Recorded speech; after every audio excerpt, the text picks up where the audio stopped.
আসসালামু আলাইকুম। আজকে আমি আর আমার বন্ধু বলতে কলিগ হাফেজ মোহাম্মদ রাকিবুল ইসলাম আমরা যাচ্ছি একটি কাজে। কাজটা হচ্ছে গিয়া আপনারা জানেন যে হাফেজ মোহাম্মদ রাকিবুল ইসলামের কৃষিকাজের উপর একটু দুর্বলতা আছে। তো তারই ফলশ্রুতিতে আমরা একজন ডিলারের কাছে যাব আজকে।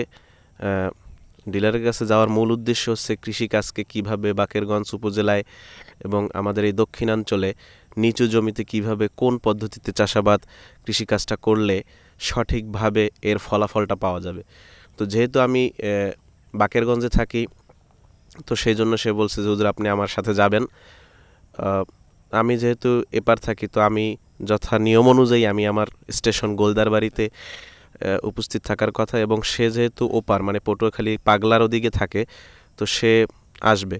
তো আমরা যেহেতু বাকেরগঞ্জেই সেই ভাইয়ের সেই ডিলারের অফিস, কিন্তু এত ভিতরে এত সে আসলে আমি নিজেই চিনতাম না।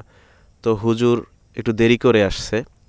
তো হুজুর আসলে দেরি করে আসার মূল কারণ হচ্ছে আমি নিজেই চিনি না। তারপরে হচ্ছে বাড়ি থেকে নামতে একটু দেরি হয়েছে।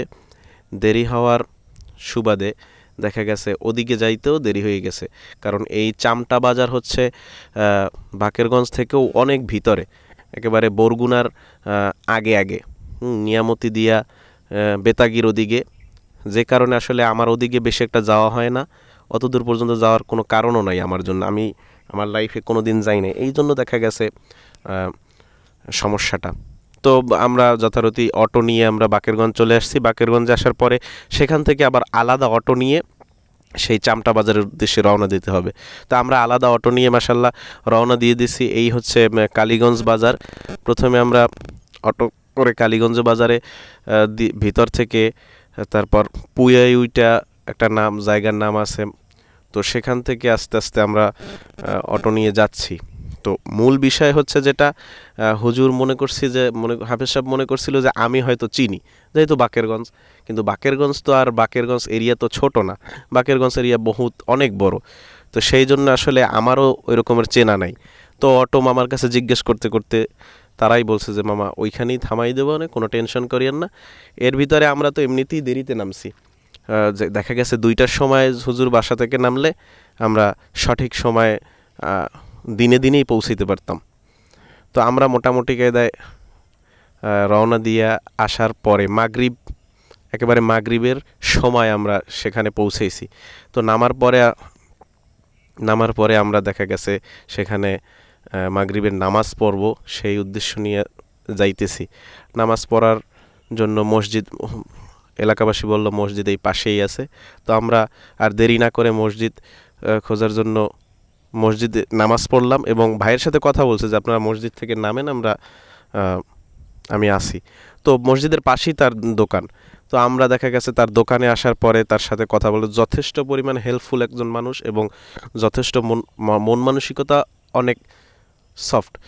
এই কৃষিকাজের উপরে যারা নিজেকে ব্যস্ত রাখে, আসলে তাদের মন মানসিকতা অনেক সফট হওয়াই জরুরি, কারণ গাছের সাথে যাদের প্রেম তাদের মন কঠিন হওয়ার কথা না।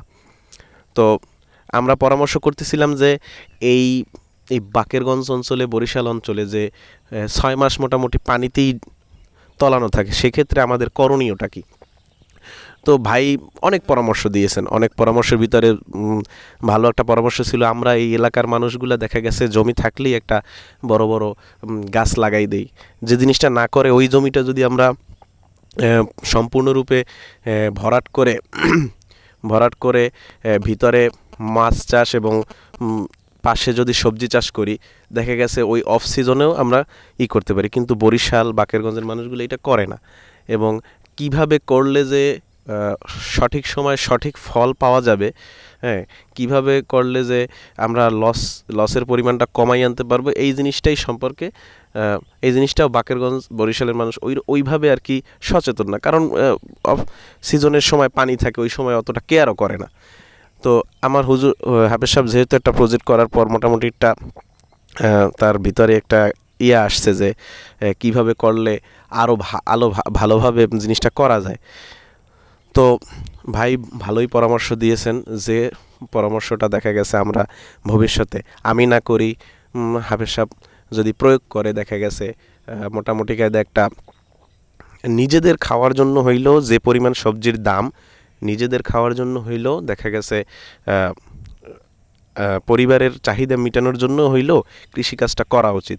তো পরামর্শের মূল বিষয় হচ্ছে গিয়া সঠিক সময়ে সঠিক সবজিটা কিভাবে বপন করে বাজারজাত করা যায় সেই ইয়াটা আসলে তার কাছ থেকে নেয়। এখানে তার অনেক বীজ তার আনা আছে, এখান থেকে পরামর্শ নেওয়া হয়। আমরা ছাড়াও অনেকে পরামর্শ নেয়, এখান থেকে বীজ অর্ডার দেয় এবং সে তা দেখা গেছে অনেকের কৃষি জমি আছে সেখানে ভিজিট করার পর পরামর্শ দেয়।